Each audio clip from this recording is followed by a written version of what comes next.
Bos días a todos e a todas e benvidos a este acto de presentación do 8º centenario da nosa catedral. A todos e todas, moitas grazas pola vosa presenza, autoridades, xente da prensa, responsables diocesanos, traballadores da catedral.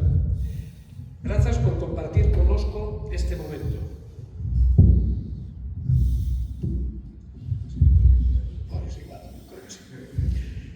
Un momento que é ben importante para a vida desta cidade e de toda a diócese de Tui. No ceremonial dos bispos, cando se fala da Igrexa Catedral, di o seguinte: a catedral é aquela igrexa na que o bispo ten a súa cátedra, signo do maxisterio do pastor da igrexa particular e da unidade dos crentes na fe. Este mesmo libro, citando o Papa Paulo VI, comenta: a catedral é signo daquel templo espiritual que se edifica nas almas e que debe ser manifestación da imaxe expresa e visible da Igrexa de Cristo, que predica, canta e adora en toda a terra. Di o mismo Papa: debe ser considerada a catedral imaxe do corpo místico de Cristo, de aí que sexa e se considere o centro de toda a vida litúrxica e de toda a vida dunha diocese. Polo tanto, falar da Igrexa Catedral, desta Igrexa Catedral, é falar da Igrexa nai de toda a comunidade diocesana. E iso vai máis alá da súa construción, da fábrica ou da arte. A Catedral é o fogar, a casa familiar para todos os diocesanos e diocesanas, lugar de encontro con Deus e coa familia de crentes, lugar da historia que nos configura e da que temos que facer sempre memoria agradecida.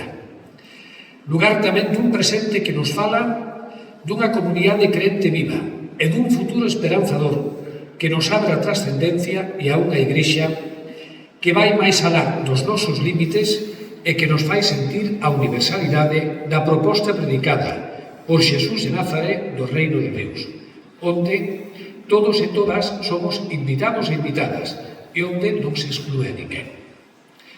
Imos celebrar o 8º centenario desta Igrexa Catedral. E queremos que sexa o momento para afondar no noso ser Igrexa que camiña nestas terras tudenses. A celebración deste evento durante todo o ano 2025, que queda 2026, a servirnos para medrar como Igrexa comunidade de crentes, para recoller o testigo de tantos homes e mulleres que nestas terras viviron, creron, amaron e comprometeronse o estilo de Xesús de Nazaret, levándonos a todos e a todas a unha maior implicación e transformación da realidade que nos toca vivir. A Santa Sé, como nos comentaron hai un momentiño, concedeunos co gallo deste centenario a graza dun ano xubilar, que nos servirá para que a catedral se convirta nunha nai que busca e chama a reconciliación de todos os seus fillos e fillas, unha nai que busca fomentar o perdón e a paz e que busca sempre o que nos une máis co que nos separa. A catedral sempre un fogar coas portas abertas. Neste ano xubilar ten que ser reflexo daquilo que tantas veces repetía o Papa Francisco: unha igrexa coas portas abertas e un hospital de campaña, onde todos e todas sexan acollidos e acollidas, curados e curadas de todas as súas feridas e doenzas.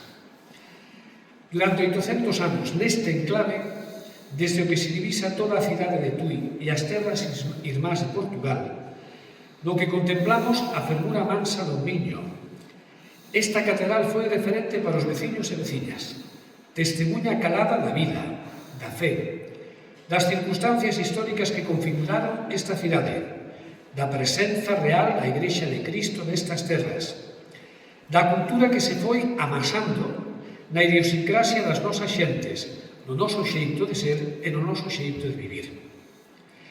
Foi tamén porta de entrada para tantos peregrinos e peregrinas que camiño de Santiago buscaron e siguen a buscar o sentido das súas vidas, o encontro con Deus e unha nova ilusión para o día a día.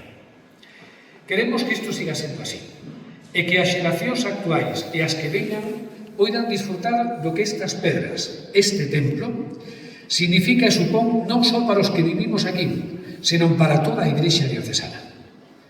A celebración deste centenario ten que axudarnos a volver ás nosas raíces sempre empapadas de balexeo e de fraternidade. Pois ben, este é o tempo. Esta é a ledicia do xubileo que imos vivir nos vindeiros meses. Agradezo unha vez máis a colaboración das institucións civis, dun xeito especial do noso Concello de Tui, das súas autoridades municipais e de todas as asociacións que desde o primeiro momento en que pensamos na celebración deste evento se uniron á mesma. Agradezco tamén a presenza de todos vostedes, desexando que esta celebración sexa un ano de gracia e un ano de xúbilo.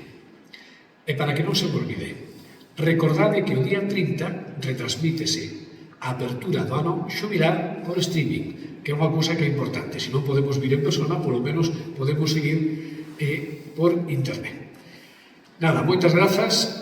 Seguro que este vai ser un ano ben fermoso, tanto a nivel eclesial como a nivel da cidade de Tui. Gracias, bons días.